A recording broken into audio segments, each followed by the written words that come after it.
Certainly. I think it's safe to say that since 1913, as a political issue, the Fed has, by and large, succeeded in depoliticizing itself. And that indeed is the goal of the Fed, to some degree, is to isolate monetary policy from the public. The argument being that technocrats can better handle this than regular Americans. So we better isolate it from them. And so what that means is that politicians, by and large, have not paid much attention to the Fed until one presidential campaign I can think of in the last couple of years. Other than that, I can't think of any presidential campaign that raised the Fed as an issue.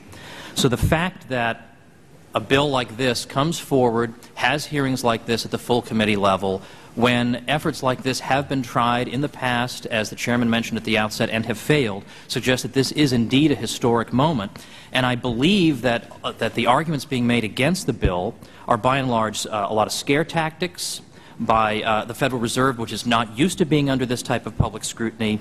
And I absolutely discount the bunch of academic economists who warn about the Fed's independence, because without the Fed's independence, it won't be able to fight inflation as effectively and monitor interest rates as effectively. So in other words, we've just had the biggest asset bubble in the history of the world thanks to the Fed, but if they lose their independence, they won't be able to do as good a job as they've been doing. This is really shocking that we have professional economists who are going to take that position.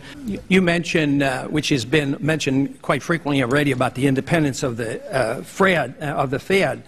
But on the bottom of that first page, you talk about the public interest, that you imply that the independence of the Fed is important to protect the private interest. And I would like to challenge you on that, because public interest is not easily definable. And I would suggest that maybe we have something to do with protecting the public interest too. Maybe that's what we're elected for. And I wouldn't brag about our ability and our record, but I still believe that we have tremendous responsibility to protect the public. And this idea that a group of individuals, 12 individuals who work behind the scenes, that want more secrecy and less transparency, how did this come about where you assume that you're in charge of the public interest? Could you explain that to me?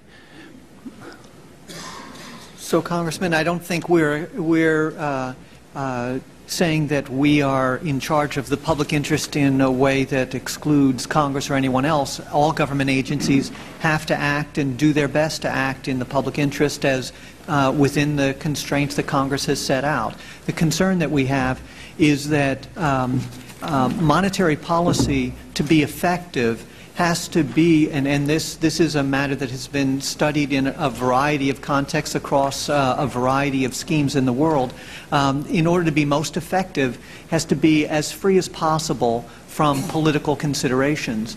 The GAO audits, as Congressman Watt and others have pointed out, are not audits in the sense that a CPA or an accountant would conduct an audit.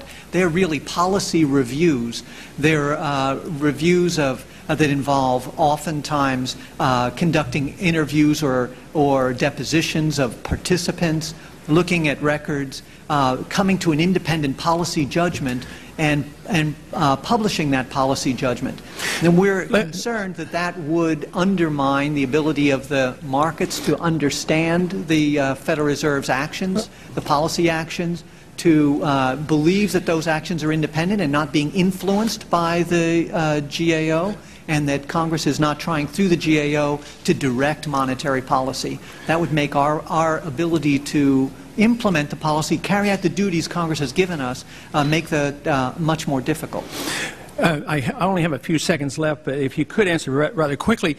You don't want us to review the monetary policy because it might be damaging, but what exactly information is it that you don't want us to have? That's what a lot of people ask, and they want to know exactly what it is. And I'm sorry, but I guess my time is expired. We can borrow from any future time, but okay.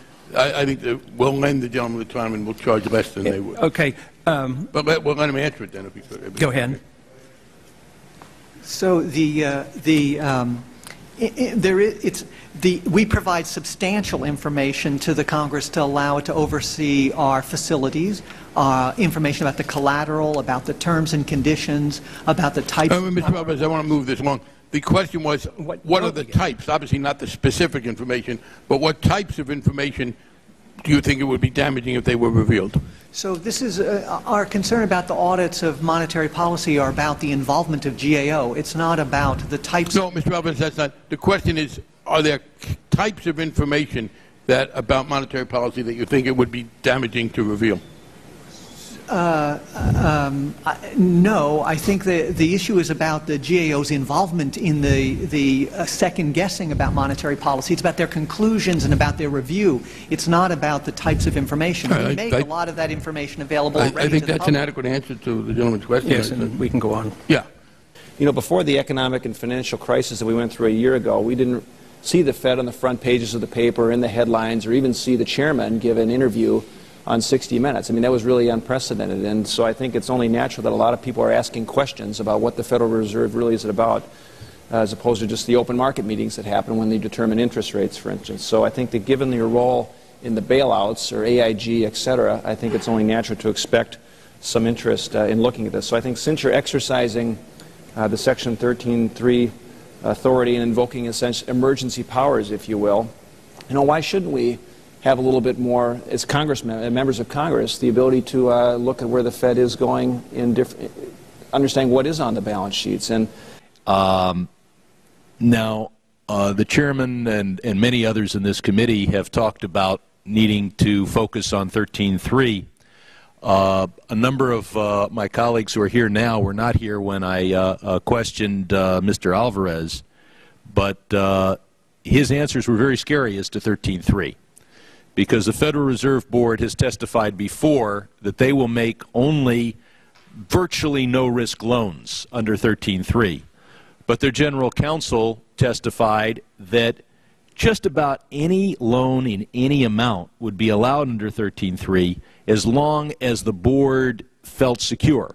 And even if this Fed made all the right decisions for all the right reasons, if you empower any agency to make high-risk loans, or risky loans, not high-risk loans, but risky loans on concessionary terms, and to simply tell the public, don't worry, you're fully secured, or you're secured enough, or we won't tell you what security we have, but trust us, and they can pick one company and not another, over time, one of the things that we do is we advise other countries on how to set up democratic institutions.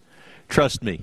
Nobody at the State Department, nobody at USAID, nobody at the DRL would suggest this kind of power plus secrecy, power to convey wealth to individual companies in enormous and unlimited amounts, plus total secrecy. One thing that I am concerned about is the Fed's balance sheet and the toxic assets that remain on that balance sheet, because ultimately we know that we will be the ones, the taxpayers of this country, that have to sop up the mess that is on that balance sheet.